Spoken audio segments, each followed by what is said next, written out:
Katie Morrison sat in the lecture hall of the Galactic Collegiate Institute and tried not to laugh at the horrified expressions around her. Professor Thalmic had just asked the class about environmental challenges on their homeworlds, and Katie had mentioned that Colorado sometimes got hailstorms. The Cesrid professor, whose gelatinous body rippled with concern, had asked her to clarify what hail meant.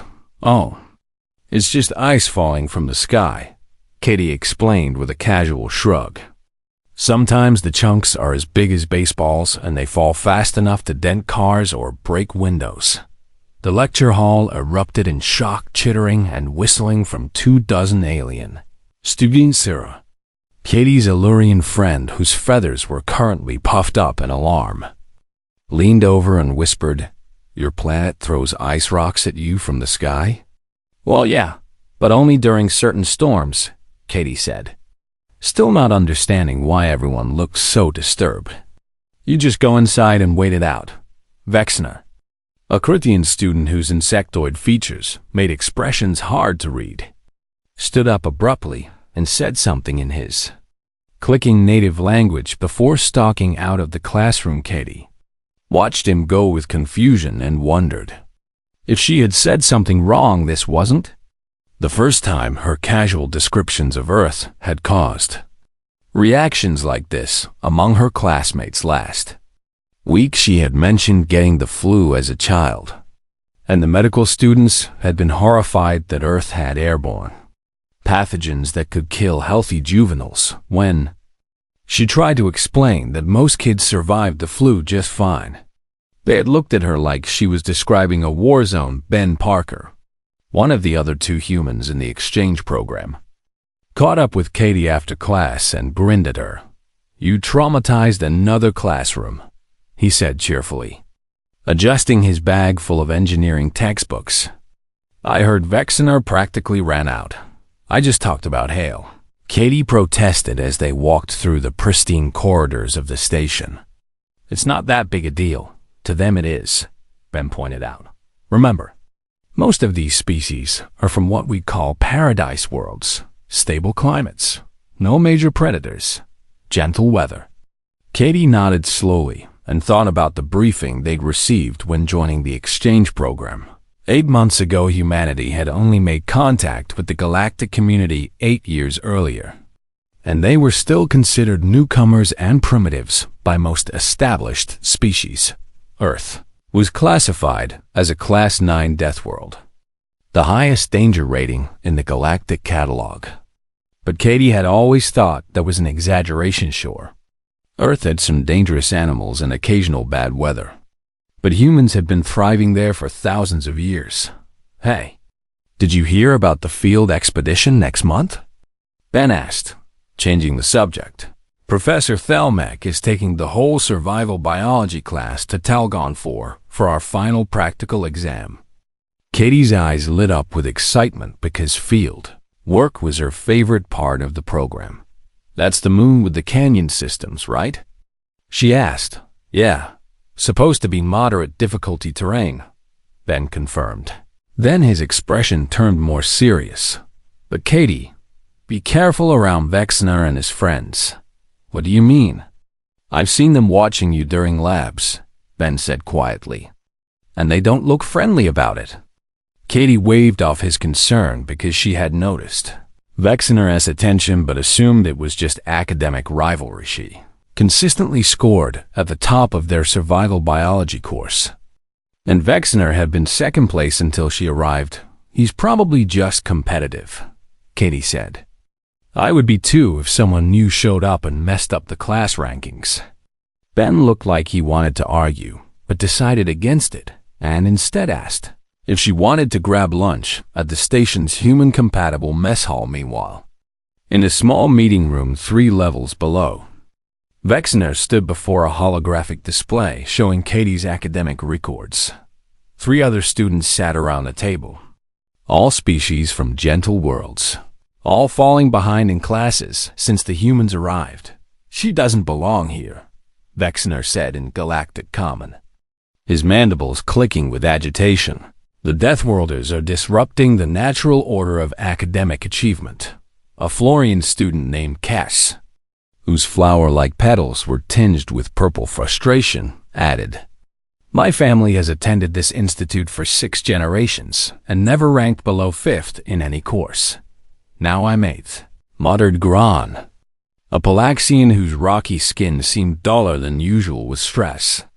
Because the human treats our most difficult scenarios like mild inconveniences. Vexner pulled up another file. This one showing an obscure galactic regulation from 70 years prior. There is precedent, he said slowly. Species deemed dangerous to the general galactic population can have their representatives removed from civilian programs if evidence of threat is documented. But Morrison hasn't threatened anyone. Cass protested weakly. Hasn't she? Vexner countered, manipulating the holodisplay to show footage from various classes. She casually describes surviving conditions that would kill any of us and treats it as normal childhood experience. The group watched in uncomfortable silence as the clips played Katie mentioning she'd broken her arm twice as a child, and both times it healed fine. Katie explaining that yes, Earth had large predators, and yes, people occasionally encountered them in wilderness areas. Katie, describing a camping trip where the temperature dropped below freezing overnight, and she'd considered it pretty chilly. What kind of species produces offspring that survive repeated skeletal fractures? Gran asked quietly. The kind that shouldn't be mixing with civilized populations, Vexner answered. Then his tone became calculated. The field expedition to Talgon 4 is scheduled in 2 weeks. What are you suggesting? Cass asked, though the nervous rustling of petals suggested an understanding of where this was heading. Accidents happen during field work, Vexner said carefully, especially on unfamiliar terrain with malfunctioning equipment. The room fell silent as the implications settled over the group finally. Gran spoke up with hesitation clear in every word. You're talking about elimination. I'm talking about documentation, Vexner corrected smoothly. If Morrison were to have an unfortunate accident during the expedition, it would serve as proof that even Deathworlders have limits, and that perhaps they need more stringent safety protocols before being allowed in general population programs. It was a thin justification, and everyone in the room knew it. But fear and jealousy were powerful motivators over the next week. The conspiracy took shape in quiet conversations and careful planning. Vex Nor used his family's connections to access the equipment manifest for the expedition and identified which gear would be assigned to Katie. Small modifications were made.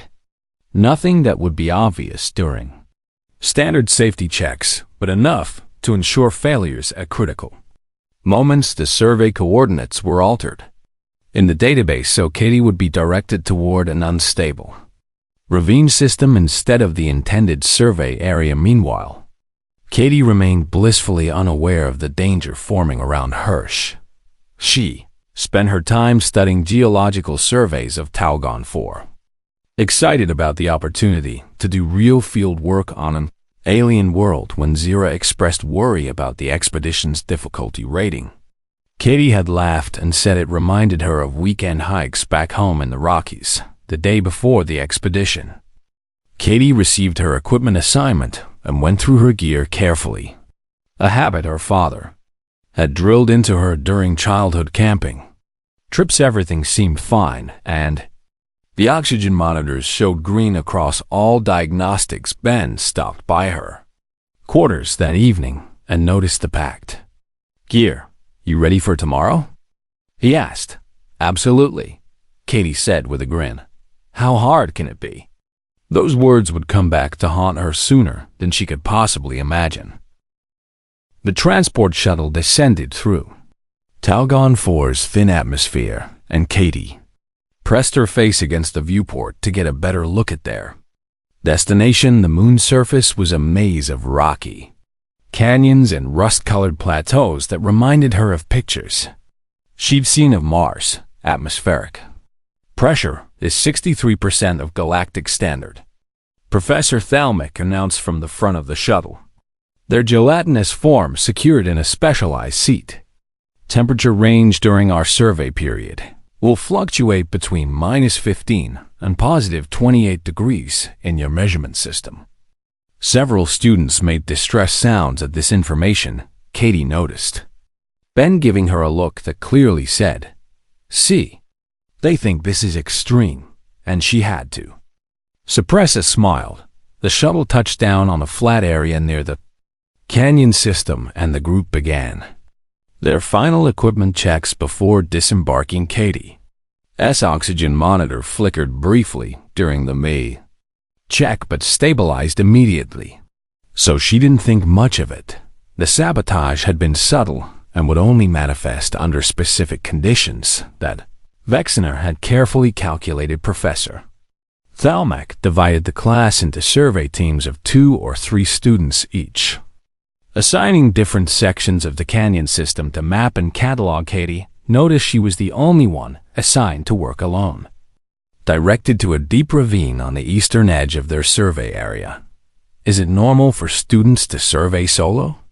Ben asked the professor quietly, expressing the concern Katie hadn't voiced.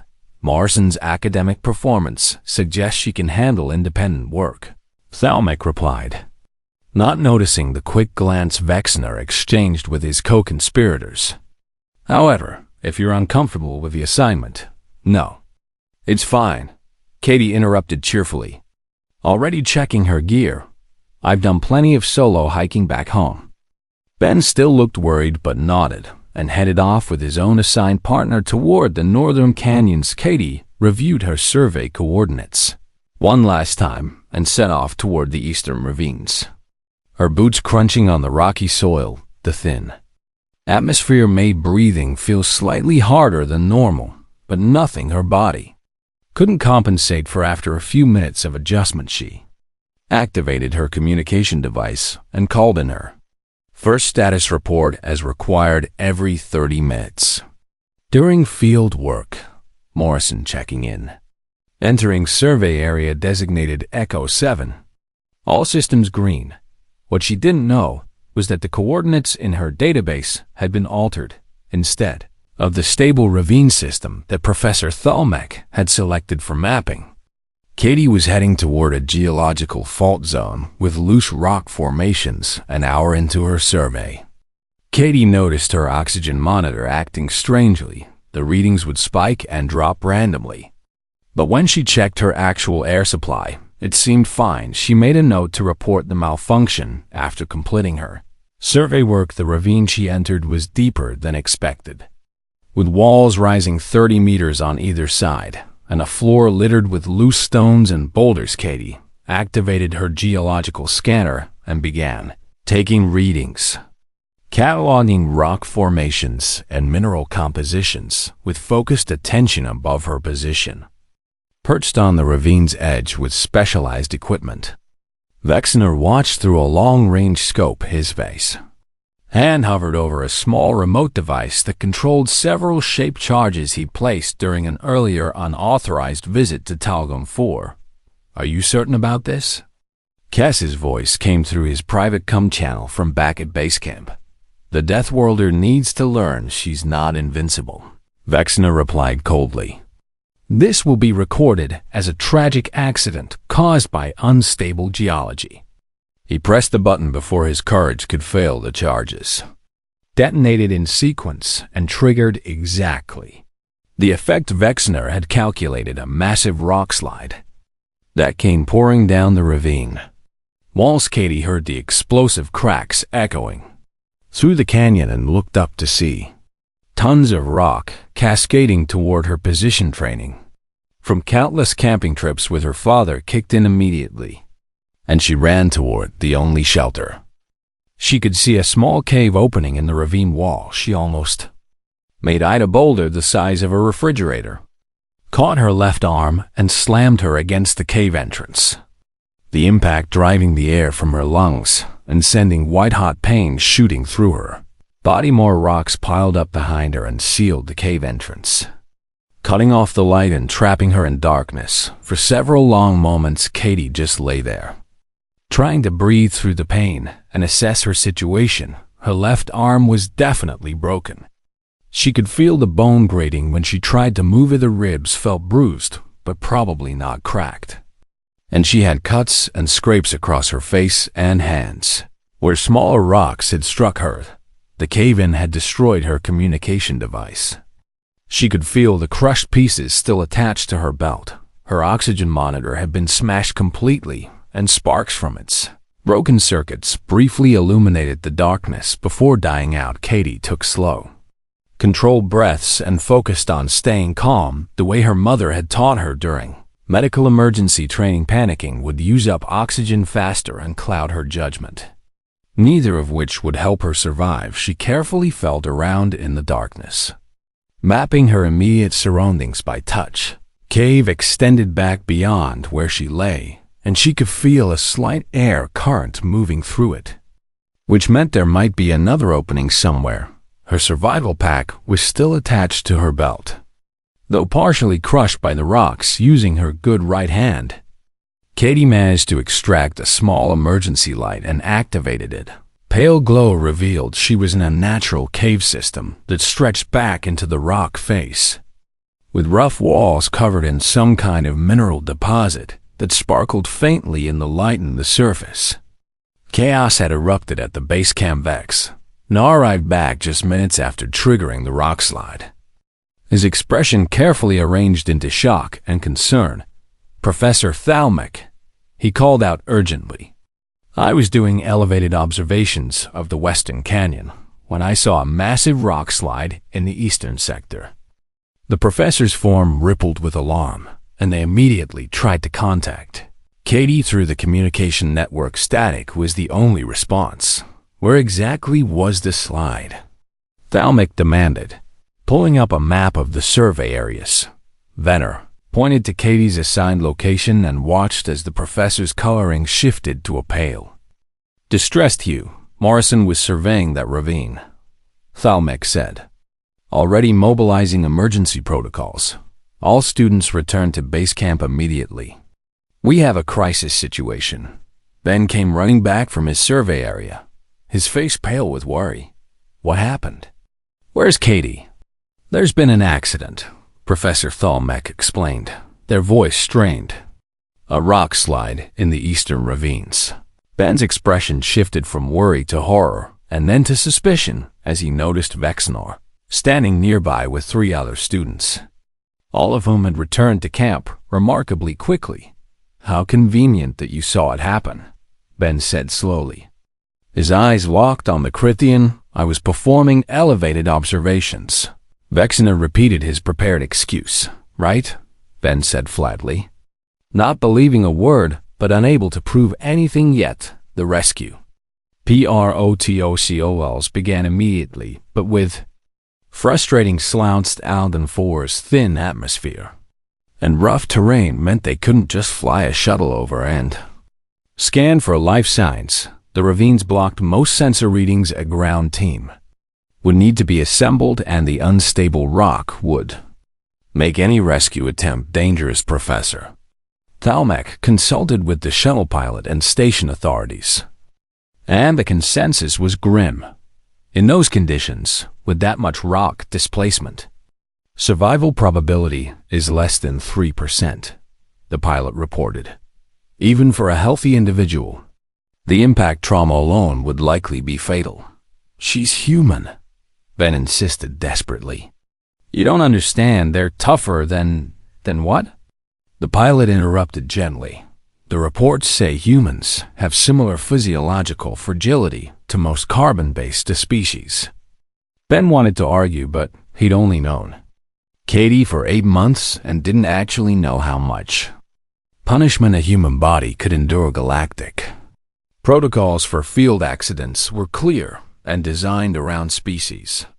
From gentle worlds, after 24 hours with no contact from a trapped individual, the likelihood of survival dropped to effectively 0.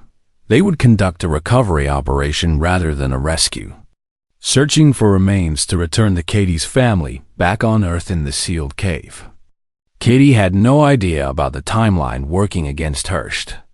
Managed to fashion a crude splint for her broken arm using pieces of her crushed equipment and torn strips from her uniform. The pain was intense but manageable.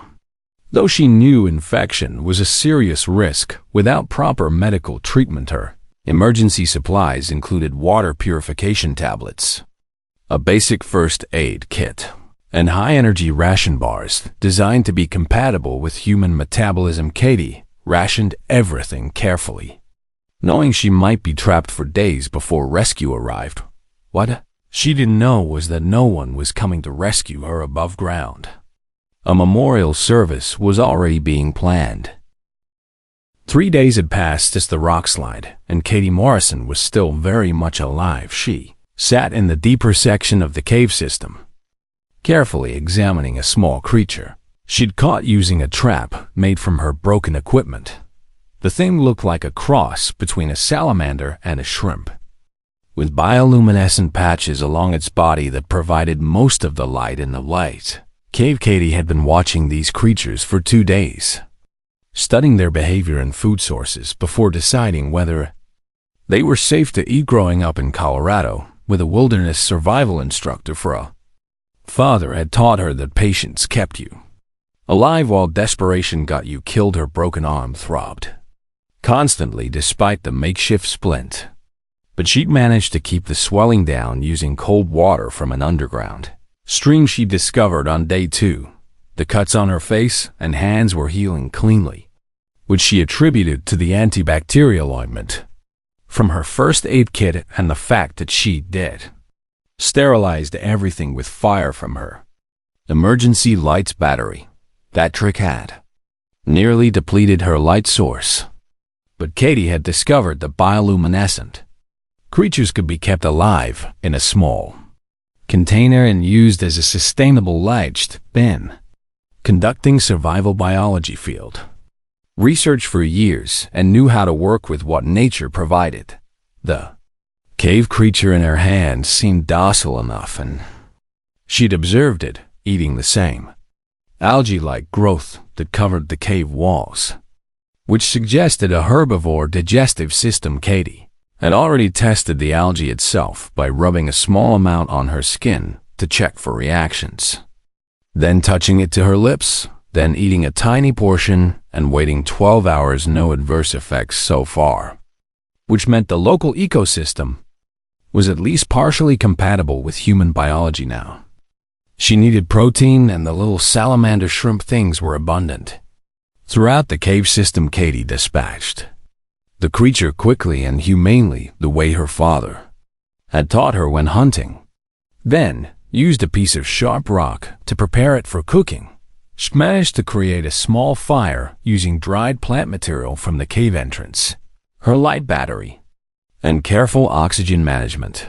The smell of cooking meat filled the small cave, and Katie's stomach growled in anticipation. If anyone from the Galactic Collegiate Institute could see her now, they would be horrified. Most civilized species had moved beyond hunting their own food thousands of years ago, and the idea of killing and eating a living creature with one's own hands was considered barbaric. Katie just considered it Tuesday while she ate the surprisingly decent meal. She thought about her situation analytically. The cave system seemed to extend deeper into the moon's crust, and she'd heard what sounded like wind echoing from somewhere ahead, suggesting another opening. Her supplies would last another week if she rationed carefully, but her arm needed proper medical attention soon, or the fracture might not heal correctly tomorrow. She would start exploring the deeper caves to look for an exit route. Meanwhile, back at the base camp on Talgon 4's surface, Ben Parker was having the worst week of his life. Katie had been officially declared deceased after the 24-hour mark passed with no signal from her emergency beacon. A small ceremony had been held, and Professor Thalmec had recorded a message to send to Katie's family back on Earth, but Ben couldn't accept it. Spent 3 days reviewing every piece of data he could access about the accident, and the more he looked, the more things didn't add up. The equipment manifest showed Katie's oxygen monitor had passed inspection, but the tech logs indicated someone had accessed the equipment bay during a time when no official maintenance was scheduled. The survey coordinates in the database had been modified 17 hours before the expedition launch, replacing the original stable ravine assignment with the location where the rock slide occurred, and most damning of all, Ben had pulled the geological survey data for that exact location and found evidence of previous explosive charges being placed. Charges that weren't part of any official survey work. He brought his findings to Zira, who had been devastated by Katie's presumed death. Alorian's feathers were still dull with grief, but her eyes sharpened as she reviewed Ben's evidence. This wasn't an accident, Zira said quietly, her beak clicking with distress. Someone deliberately triggered that rock slide. Vexana, Ben said flatly. He had motive, opportunity, and he just happened to be in position to witness the slide. But to actually murder someone over academic rankings? Zira's feathers ruffled with disbelief. That's insane, is it?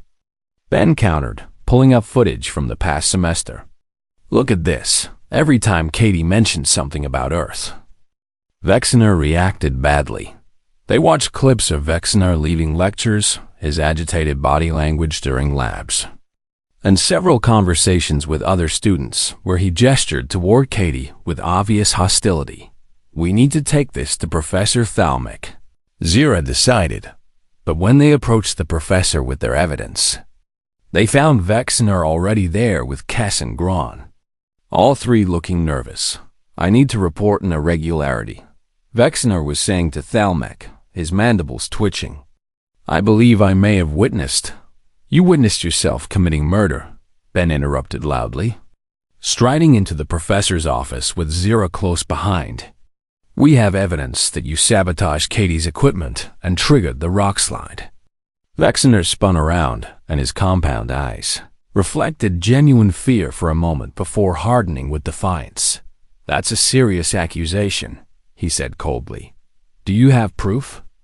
Ben slammed his datapad onto Thalmic's desk and pulled up the equipment access logs, the coordinate modifications, and the geological survey showing unauthorized explosive residue.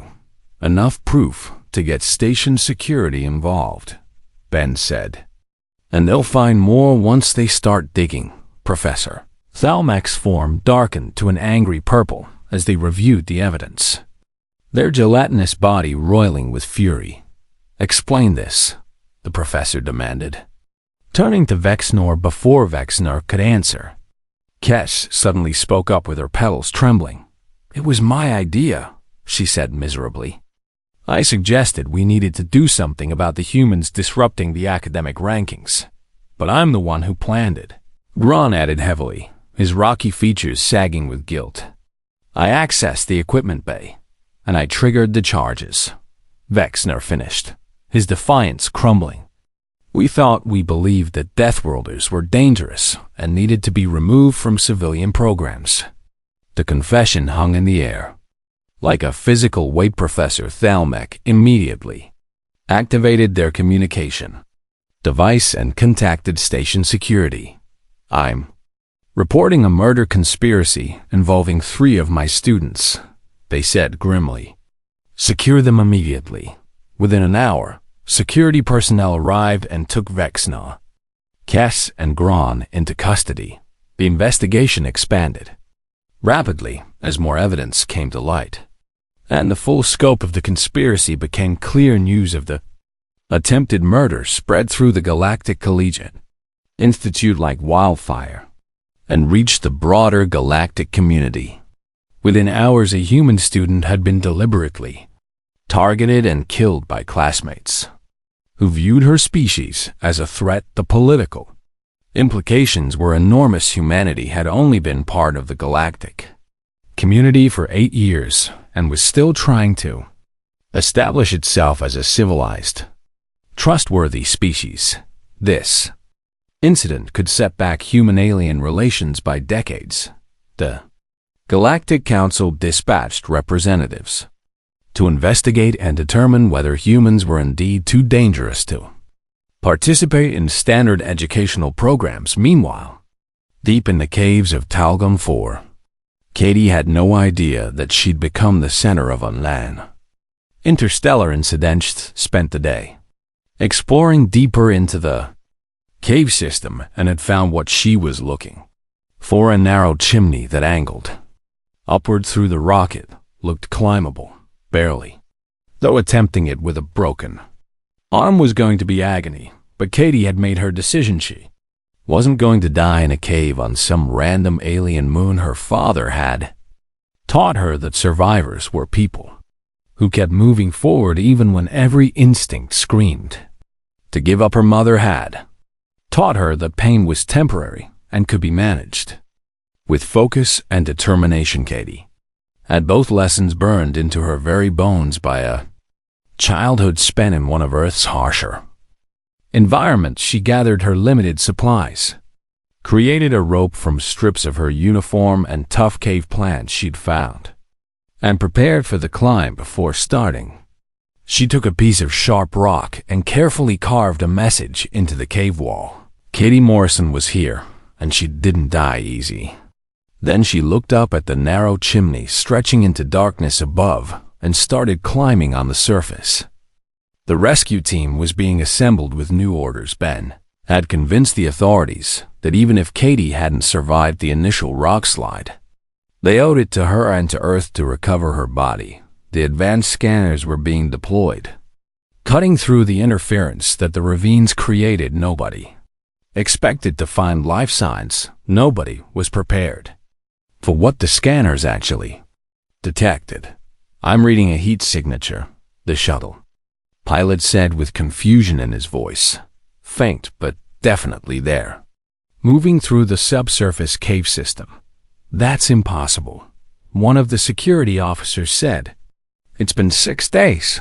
Unless it's not impossible," Ben said quietly, hope and disbelief warring in his expression. "Unless she's actually alive down there." The rescue team mobilized with renewed urgency, racing against time to reach the cave system before Katie's luck ran out. Katie's fingers found another handhold in the narrow rock chimney, and she pulled herself up another half-meter. Ignoring the screaming pain from her broken arm, she'd been climbing for 3 hours and had gained maybe 20 meters of elevation. But the air was getting fresher, and she could see actual daylight filtering down from above. Her makeshift rope was tied around her waist, connected to her supply pack that she dragged up behind her. With every advance, the climbing technique she was using bracing her back against one wall and her feet against the other was something her father had taught her when she was 12 during a caving trip in New Mexico.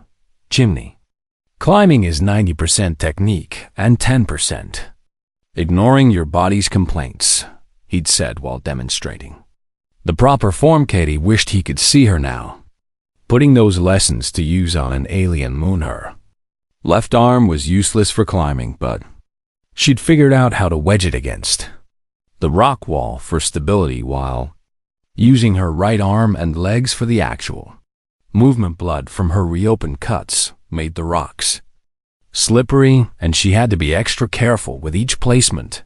Small rock came loose under her foot and tumbled down into the darkness below, and Katie froze until she was sure her position was secure. One mistake would send her falling 20 meters onto stone, and that would definitely end her survival story. Above her, the daylight was getting stronger, and she could hear sounds that might be voices echoing down the chimney. Katie gathered her strength and called out as loudly as she could manage, "Hello? Can anyone hear me?" The voices stopped abruptly, and then a response came, distorted by the rock walls, but unmistakably filled with shock. "Morrison? Katie Morrison?" "That's me," Katie shouted back, allowing herself a tired smile. "Could use some help getting out of this chimney on the surface." The rescue team stood frozen in disbelief around the narrow opening they'd found using the heat signature scanners. Ben was the first to recover, and he dropped to his knees at the edge, shining a light down into the darkness. "Katie, stay where you are. We're sending down climbing gear. he called. "Not sure I can stay here much longer," Katie admitted, her legs beginning to shake from the sustained effort of bracing against the walls. Been climbing for a while. The rescue team moved with efficient speed, lowering a proper harness and safety lines down the chimney. Katie managed to get the harness secured with one hand and a lot of creative maneuvering, then gave the signal to be pulled up. The ascent took only minutes with the rescue team hauling her up, but it felt like an eternity to Katie as her exhausted body finally allowed itself to acknowledge how much it hurt when she emerged from the chimney into Talgon 4's thin sunlight. The first thing Katie saw was Ben's face, which had gone through several shades of pale to arrive at about to cry with relief. "You're alive," he said unnecessarily, reaching out to steady her as she stood on shaking legs. "Apparently," Katie agreed, then looked at the assembled rescue team and medical personnel who were all staring at her like she'd risen from the dead. "What?" The medical team recovered first and immediately began scanning her with various devices, their expressions shifting from shock to professional concern as they registered her injuries. Broken humerus, multiple lacerations, severe bruising, signs of dehydration and malnutrition. The lead medic rattled off. "How are you even conscious right now?" "It's not that bad," Katie said, which made several of the medics exchange glances that clearly communicated they thought she was in shock. "You've been trapped underground for 6 days with a broken arm," one medic said slowly, as if explaining to a child. "That's severe trauma." Katie shrugged with her good shoulder and immediately regretted it as pain shot through her ribs. "I've had worse camping trips," she said, which was actually true. There had been that time in Montana when she was 15 and the bear incident had resulted in 3 days of survival conditions. The medical team looked at her like she was speaking an alien language, which in a way she was. They loaded her onto a medical transport and rushed her back to base camp, where Professor Thalmic was waiting with an expression that Katie's translator couldn't quite capture, but seemed to involve equal parts relief, confusion, and something like awe. "Morrison," the professor said, their gelatinous form rippling with emotion. "We thought you were dead. I got that impression from the rescue being 6 days late," Katie replied, then noticed Ben's expression. "Wait, you guys weren't looking for me?" "We followed protocol," Thalmic explained gently. "No species in the galactic database can survive those conditions for more than 24 hours. And you had no working communication device, so you just assumed I was dead?" "Statistically, you should have been," the professor said, then seemed to catch themselves.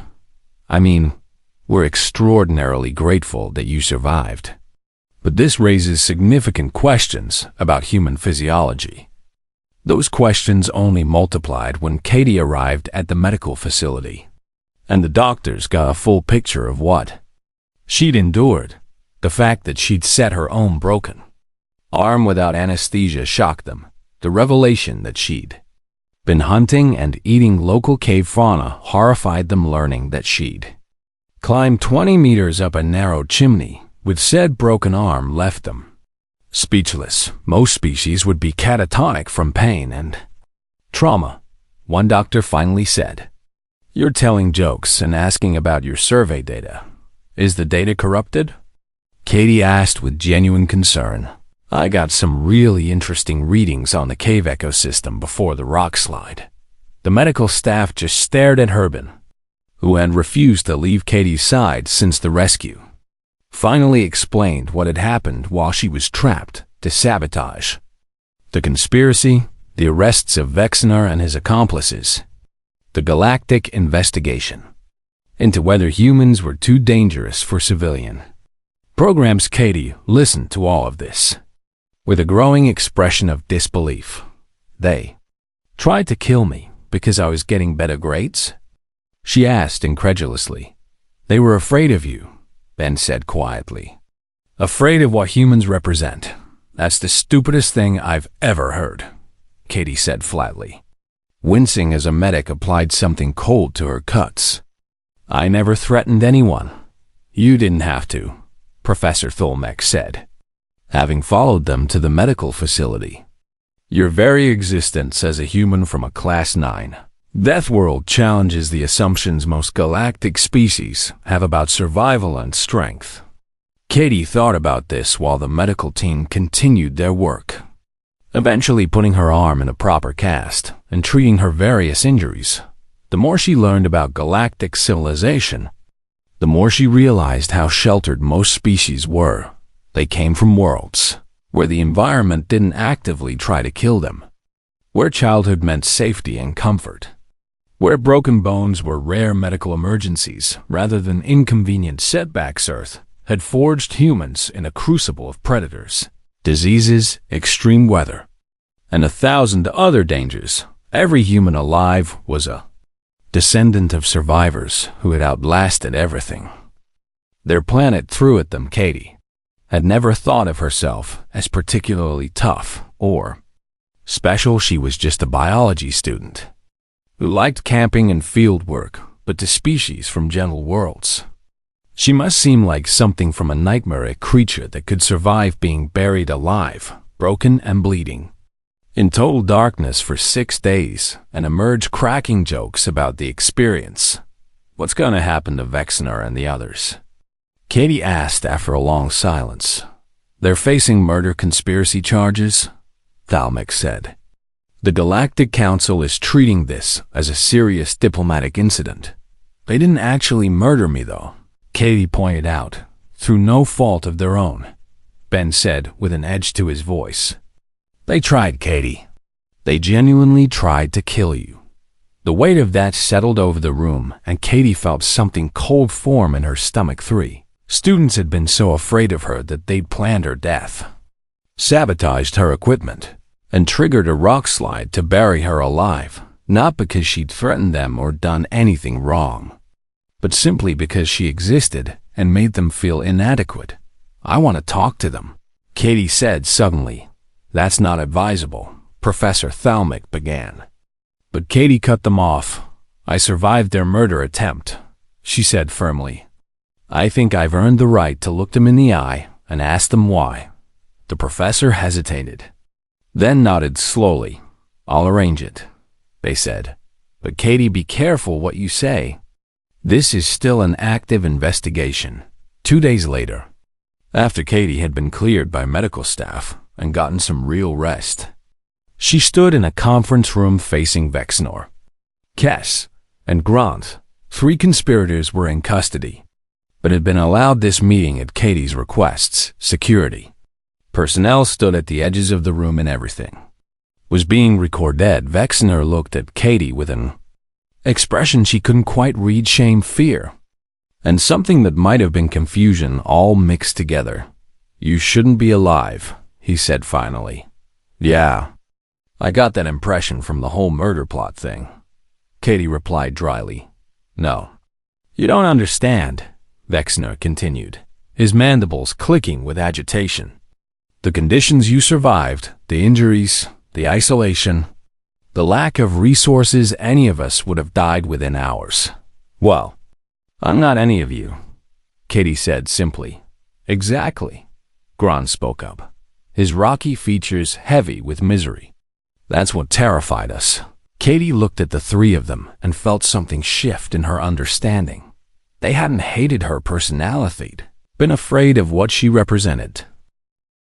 Katie looked at the 3 students who had tried to kill her and felt something unexpected, not anger, but a strange kind of pity.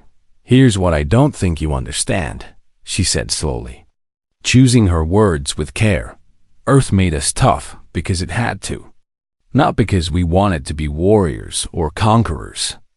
Vexner's compound eyes reflected the conference room lights as he listened. "My dad taught me wilderness survival because Colorado has bears and mountain lions and sudden blizzards." Katie continued. "My mom taught me field medicine because accidents happen when you're hiking and the nearest hospital might be hours away." She held up her casted arm as illustration. I learned to set broken bones and treat wounds and hunt for food because those were practical skills for the environment I grew up in. Not because humans are violent or dangerous to other species. Cass's petals trembled slightly as she asked quietly, "Then why does your planet have so many things trying to kill you?" "It doesn't," Katie said, which made all three conspirators look confused. "Earth isn't trying to kill us. It's just existing, doing what planets do. And we adapted to survive in those conditions." She paused and then added, "The same way your species adapted to your worlds, we adapted to ours. The difference is that our world demanded different adaptations. Gron's rocky features shifted into what might have been understanding, but the fear," he said heavily. "When you talk about your childhood so casually surviving diseases that kill, breaking bones multiple times, encountering apex predators, it sounds like a war zone. To you, maybe," Katie acknowledged. "But to me, it's just home. And honestly, I love Earth. I love the mountains and the forests, and yeah, even the occasional bear sighting that gets your adrenaline pumping." She smiled slightly at the memory. Humans don't survive Earth because we're monsters. We survive it because we're stubborn and adaptable, and we look out for each other. The room was quiet as the three conspirators absorbed this. Finally, Vexner spoke again, his voice softer than before. "I told myself that eliminating you was protecting the academic community from a dangerous element," he said. "But really, I was just afraid of being second place and too proud to accept that someone might be better than me. Academic rivalry doesn't justify murder," Katie said firmly. "But I appreciate the honesty." She looked at each of them in turn. "What you did was wrong, and you're going to face consequences for it. But I don't hate you," she said. "I'm disappointed that your first response to meeting someone different was violence instead of curiosity." Cass made a sound like wind through leaves and said, "We don't deserve your mercy." "Probably not," Katie agreed. "But you're getting it anyway, because that's what humans do. We choose to be kind, even when we have every right to be cruel." The security personnel escorted the three conspirators back to their holding cells after the meeting ended. And Katie was left alone with Professor Thalmic. That was remarkably compassionate, the professor observed, their form shifting to a contemplative blue color. "My mom always said that holding on to anger is like drinking poison and expecting the other person to die," Katie replied with a shrug.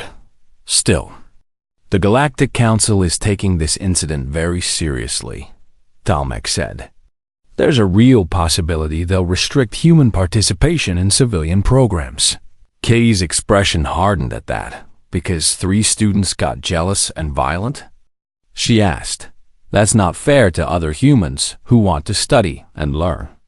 "The Council's concern is whether Death World species create inherent danger in mixed populations," the professor explained gently. "That's ridiculous." Katie said flatly, "I didn't create danger. Danger was created when people decided I was a threat based on where I was born." Before Thalmic could respond, Ben rushed into the room with his datapad held out.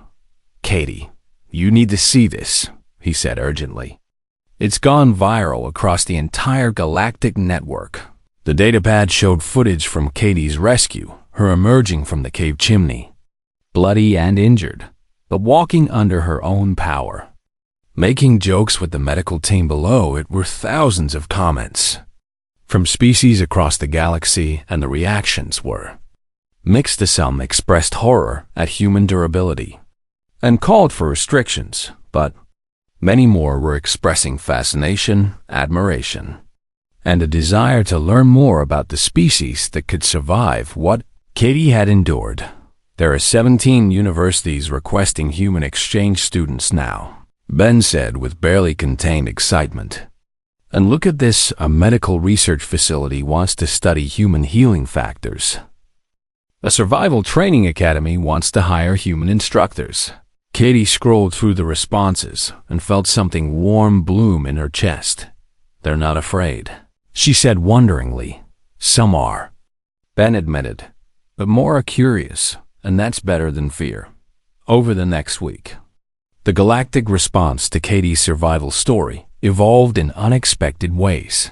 The Galactic Council convened a special session to discuss human integration, and Katie was invited to testify. She stood before representatives from hundreds of species and told her story honestly.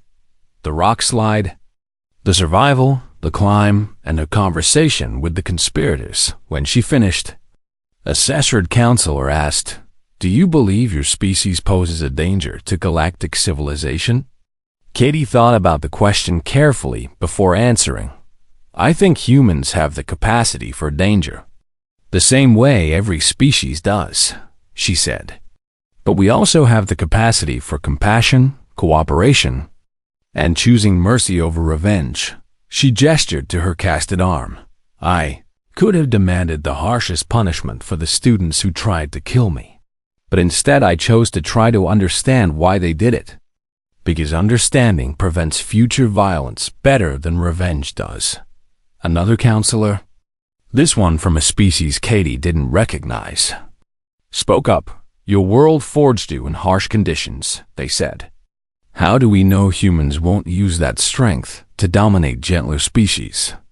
"Because harsh conditions also taught us the value of cooperation," Katie replied. "Humans survived Earth not just because we're tough individually, but because we learned to work together, to help the injured, to share resources, to protect those who can't protect themselves." She paused and then added, "Every human alive is descended from people who chose to save others instead of just saving themselves. And that matters more than how hard we can punch or how much pain we can endure." The council deliberated for 3 days and finally issued their ruling. Humans would not be restricted from civilian programs, but new protocols would be implemented. Educational institutions hosting human students would need to provide cultural sensitivity training for other species and make accommodations for the significant differences in durability and environmental tolerances. Additionally, humans would be required to attend orientation sessions about galactic norms and the fact that most species couldn't casually survive the things humans considered minor inconveniences. Katie thought it was fair and signed off on the recommendations. Kess and Gron were sentenced to 5 years in a rehabilitation facility focused on addressing prejudice and violence, followed by community service. It was lenient compared to what they could have received, but Katie had spoken on their behalf during sentencing. "They made a terrible choice based on fear and ignorance," she'd said. "But people can learn and grow from mistakes if given the chance." The semester ended with Katie completing her coursework. Despite missing 2 weeks of classes due to recovery, she scored top marks in survival biology, which surprised exactly no one at this point. On the last day before students departed for break, Zira found Katie in the observation deck, looking out at the stars. "How's the arm?" the Elurian asked, settling beside her with a rustle of feathers. "Healing well," Katie said, flexing her fingers slightly. "Docs say another month in the cast." They sat in comfortable silence for a moment before Zira spoke again. "You changed things. You know," she said quietly, "the way people think about humans, about Deathworlders in general." "I just survived," Katie protested. "No," Zira corrected gently. "You survived and then you chose kindness. And that's what people will remember." Katie smiled at that and thought about going home to Earth for the break. She missed the mountains, the crisp Colorado air, the casual danger of a world that demanded respect. But she'd be back next semester because the Galactic Collegiate Institute had already confirmed her acceptance into the Advanced Xenobiology program. Professor Thalmic had even asked her to co-teach a course on extreme environment adaptation. "Hey, Katie," Ben said, walking up to join them. "Did you hear? 3 more humans got accepted into the exchange program for next year." "That's great," Katie said. "Meaning it," They're calling you the Death World Ambassador on the student forums. Ben added with a grin. Katie groaned. Please tell me that's not going to stick. Oh, it's absolutely going to stick, Zira said, her beak clicking with amusement. 6 months later, Katie stood at the front of a classroom filled with alien students, all of whom looked nervous and excited in equal measure. Welcome to Extreme Environment Survival Techniques, she said, smiling at the sea of diverse faces. I'm Katie Morrison, and yes, I'm from Earth. A few students shifted uncomfortably at that. Before we start, let me make one thing clear, Katie continued. This course isn't about proving humans are tougher than everyone else or making you feel inadequate. She pulled up a holographic display showing various hostile environments. It's about understanding that survival isn't about being the strongest.